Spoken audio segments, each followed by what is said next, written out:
بسم الله الرحمن الرحيم الحمد لله رب العالمين له النعمة وله الفضل وله الثناء الحسن والصلوات الله البر الرحيم والملائكة المقربين على سيدنا محمد طه الأمين وعلى آله وصحبه وسلم.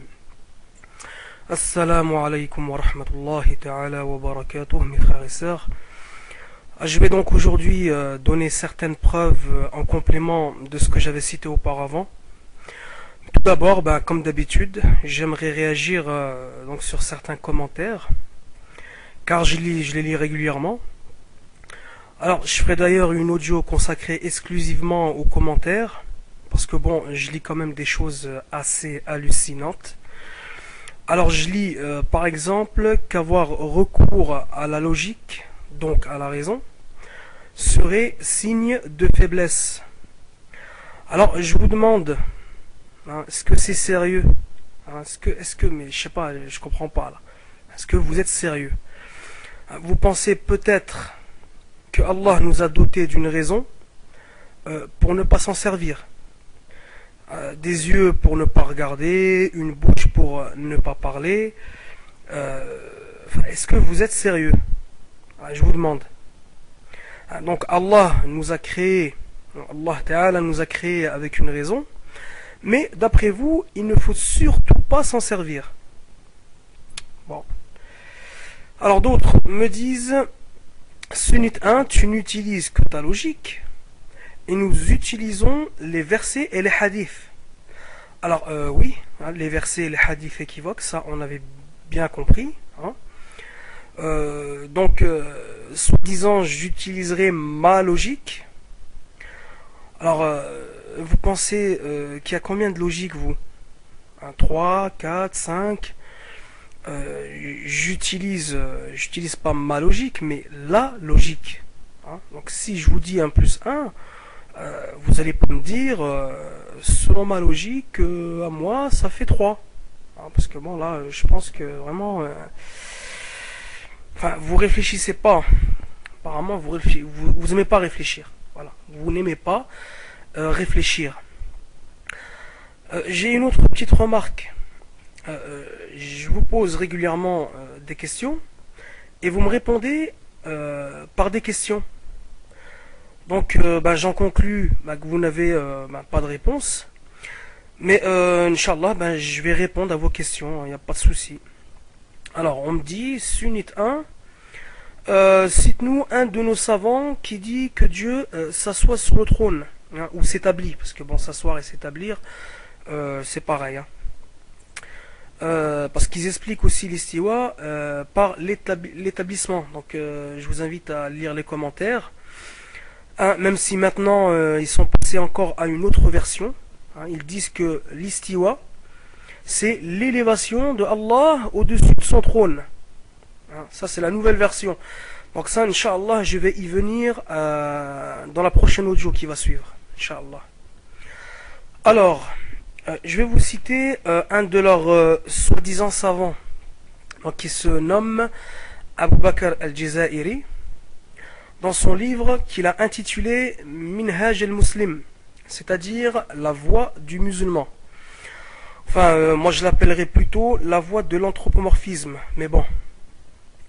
Alors il a dit dans le chapitre Nom et attributs de Dieu, pages 28 et 29 selon l'édition. Alors je cite, il parla effectivement à Moïse, s'établit sur son trône, créa de ses mains, manifeste sa satisfaction des croyants, aime les bienfaiteurs, ainsi que d'autres attributs cités dans son livre et énoncés par son prophète, tels que Dieu vient, Dieu descend, etc. etc. Fin de citation. Donc, toutes ces interprétations erronées sont bien sûr tirées de versets et de hadiths équivoques, vous l'avez bien compris. Il dit d'ailleurs dans le même livre, je cite, Dieu ne nous a pas non plus demandé de chercher au fin fond de chaque épithète et nom un sens autre que le sens apparent. Donc là, il dit clairement qu'il ne faut pas interpréter les versets équivoques, hein, il faut les prendre au sens apparent. Mais bon, lui-même interprète par établissement le mot istawa. Le mot istawa, il l'interprète par l'établissement. Hein. Enfin, ça c'est la traduction en français. Mais bon, vous pouvez vérifier aussi dans son livre en arabe, là, intitulé donc Minhaj al-Muslim, qu'il interprète l'istiwa par al-julus. Hein. C'est écrit, donc vous pouvez aller le vérifier. Maintenant, j'aimerais que vous écoutiez ce qu'a dit l'imam l'imam Abu Hanifa, excusez-moi, qui est un savant du Salaf. Hein, donc il est né en l'an 80 de l'Hégire, il est mort en 150. Il faisait partie des 3 premiers siècles.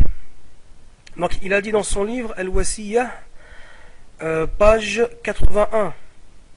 Alors je cite: nous récitons que Dieu est istawa ala, le trône.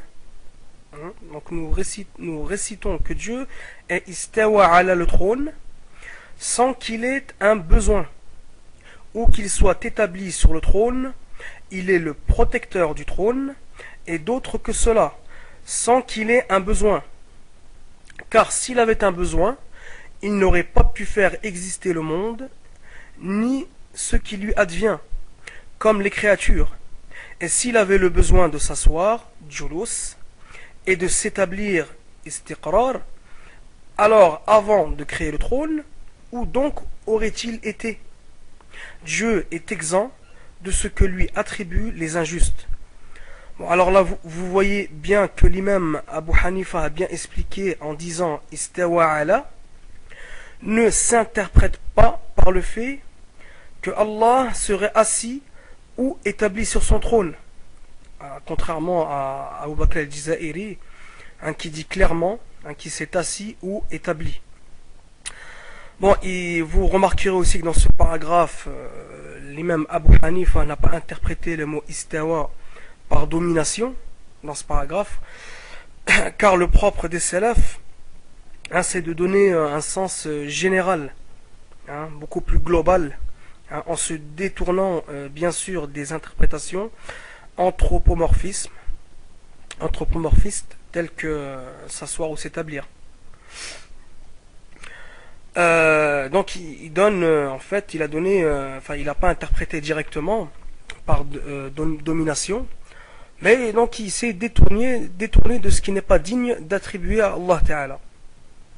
Alors Abu al-Jazairi, il ne s'est pas non plus gêné pour mentir au sujet de l'imam Malik, en lui attribuant cette parole. Alors écoutez bien, alors soi-disant Malik aurait dit, d'après al-Jazairi, Al-istiwa ma'loum wal-kayf majhoul.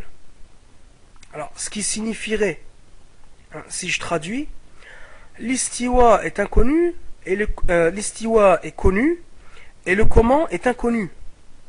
Donc, ce qui sous-entendrait, d'après lui, que l'istiwa a un comment qu'on ignore, puisqu'il dit que le comment est inconnu. Donc ça signifierait qu'il a un comment qu'on ignore. Donc qu'il serait comme quelque chose qui serait jusqu'alors ignoré. Ça veut dire ça. Alors bien sûr, l'imam Malik, il n'a jamais dit ça.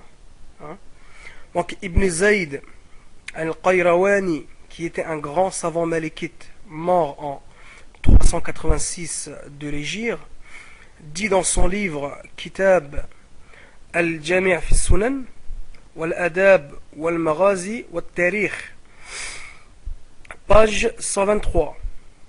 Alors il cite donc la véritable phrase, la véritable parole de l'imam Malik. Donc un homme demanda à Malik: Ô Abdullah, Ar-Rahmanu ala al-Arsh istawa. Comment istawa? L'imam Malik répondit: l'istiwa n'est pas inconnu, et le comment n'est pas concevable. Donc al-istiwa ghayru majhoul wal kayf ghayru ma'qoul. Ça c'est en fait la véritable phrase de l'imam Malik. Pour poser la question à ce sujet est une innovation et y croire est un devoir. Et je pense que tu fais partie des mauvais innovateurs. Et le fit sortir. Donc après Imam Malik, il a fait sortir cet homme. Donc cette version est aussi rapportée par Zahabi. Voilà, donc d'après eux, hein, l'imam Malik, il aurait dit que le comment, l'istiwa donc est connu et que le comment est inconnu. Voilà, donc comme si l'istiwa il a un comment, il est comme quelque chose mais qu'on ignore. Voilà, donc nous avons un comment, hein, mais l'istiwa de Allah, il n'a pas de comment. Allah n'a pas de comment. Hein, donc les gens du salaf, lorsqu'ils disaient Allah istawa ala al-arsh, ces gens en fait disaient istawa sans comment. Voilà. Donc si encore vous faisiez comme les gens du salaf en disant istawa sans comment, on serait d'accord. Hein, je vous l'ai déjà dit ça. Mais n'attribuez pas à l'imam Malik le fait d'avoir dit que Allah Ta'ala istawa et le comment on l'ignore. Donc ça voudrait dire qu'il a un comment mais que nous ignorons. L'imam Malik n'a jamais dit ça. Donc allez vérifier, Inch'Allah. Je vous invite aussi à vérifier donc ces références. Hein. Donc vous les pseudo-salafis, vous n'êtes pas dispensés. Hein. Donc si vous savez, si vous savez lire l'arabe, vérifiez, Inch'Allah. Hein. Enfin, je me demande si vous avez déjà ouvert un livre de l'imam Malik ou d'un savant salafi. Bref. Donc vous voyez bien que ces gens ne se gênent pas pour mentir sur les savants du salaf, en leur attribuant des paroles qu'ils n'ont jamais dites. D'ailleurs, si vous regardez dans leurs livres respectifs et authentiques, vous aurez les preuves que ces gens mentent pour faire croire qu'ils sont conformes aux gens du salaf. Hein, en fait, la plupart des mensonges, la plupart de ces fausses paroles attribuées à ces éminents savants se trouvent uniquement dans leurs livres à eux. Hein, c'est-à-dire les livres de Abu Bakr al-Zahiri, les livres de Ibn Baz, de Muhammad ibn Abdul Wahhab ou autres. Hein. Ou alors vous les trouverez uniquement dans leur site. Hein. Donc tous les commentaires que vous trouvez en dessous de mes audios, hein, où ils vous disent que l'imam Malik a dit telle chose, ou l'imam Abu Hanifa a dit telle chose, ce sont uniquement que des copier-coller de sites de dégénérés pseudo-salafis. Voilà, tout simplement. Donc il n'y a pas plus illogique que ces gens, il n'y a pas plus menteur que ces gens. On sait d'ailleurs qu'ils organisent régulièrement des opérations de don du livre. Hein, il faut savoir que le livre donc, qui a été écrit par Abu Bakr al-Jazairi, donc la voie de l'anthropomorphisme, oui, moi je l'appelle comme ça, hein. Ça a été quand même le livre numéro 1 le plus vendu en Europe, hein, c'est un peu étrange quand même, hein, hein, qu'on favorise, enfin si vraiment ça aurait été un livre vraiment authentique, vraiment, étant donné l'ignorance qu'il y a de nos jours, je pense pas qu'il aurait eu autant de succès. Hein, parce que bon, il faut dire qu'il y a quand même beaucoup de gens qui sont tombés entre les mains de ces pseudo-salafis. Mais maintenant, beaucoup moins. Hein, beaucoup moins. Les gens commencent à se réveiller, alhamdoulilah, je m'en aperçois de jour en jour. Donc, ils donnent ces livres-là quand même. Hein. On sait quand même que ces livres coûtent une fortune. Hein. On sait que faire des livres, hein, il faut voir en plus la qualité de ces livres. Je parle au niveau papier, hein, je parle pas au niveau du contenu. Hein. Au niveau du contenu, c'est vraiment catastrophique. Donc, ils les donnent. Alors, on sait par qui sont financés ces gens. Hein. Ils sont financés par l'Arabie Saoudite, hein, qui finance aussi le massacre de nos frères en Palestine. Hein. Bon, après, ça se dit suivre les gens du salaf. Un peu bizarre. Alors, j'ai envie de vous dire, les pseudo-salafis, c'est bientôt votre fin. Inch'Allah, c'est bientôt votre fin. On va mettre un terme, Inch'Allah, à votre règne sur les lieux saints. Hein. On est arrivé à une époque où la vérité est en train de se dévoiler. Elle est en train de se dévoiler. Hein. Donc, vous êtes entre nos mains, là. là on vous tient, hein. Vous êtes entre nos mains de pauvres, hein. Alhamdulillah, notre richesse, elle est dans notre cœur. Alhamdulillahi Rabbil Alamin. On n'a pas besoin de vos pétrodollars. On n'a pas besoin de ça. Nous, alhamdulillah, notre richesse, c'est notre croyance. Et Inch'Allah Ta'ala, on ne vous laissera pas y toucher. Donc, je voudrais passer quand même un petit message. Je vais me calmer un peu. Un petit message de soutien à Alif67, hein, mon frère. Donc, je sais que tu m'écoutes. Donc, j'ai envie de te dire, continue ton travail, hein, malgré les difficultés. On te soutiendra jusqu'au bout. En tout cas, moi, je te soutiens. Hein, que Dieu t'aide. Rabbi aounak, Inch'Allah. Et que Dieu aide nos frères palestiniens. Hein, donc, mes frères et sœurs. Inch'Allah, n'oubliez pas nos frères, hein, qui se font massacrer, peut-être même à l'heure où je suis en train de vous parler. Donc, vous les oubliez pas dans vos doigts, Inch'Allah. Faites beaucoup d'invocations dans vos prosternations. Faites aussi beaucoup de sadaqa, Inch'Allah, et mettez l'intention que par cet acte, Allah Ta'ala aide nos frères, nos sœurs et nos enfants qui souffrent actuellement en Palestine. Faites beaucoup de dua, il faut faire preuve de beaucoup de patience, Inch'Allah. Et de toute façon, sachez que la vérité n'a pas peur du mensonge, et que la justice, elle l'emportera, Inch'Allah, sur l'injustice. Et donc, Inch'Allah, on va tous se réunir autour de la vérité. Hein. Et Inch'Allah Ta'ala, jusqu'au bout, Inch'Allah, on combattra ces gens qui touchent à notre croyance.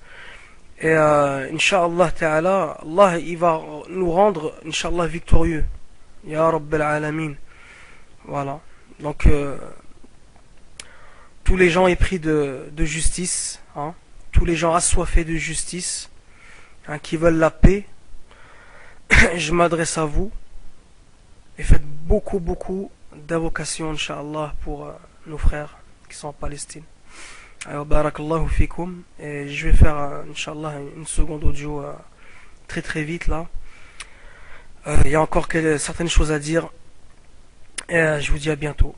Assalamu alaikum.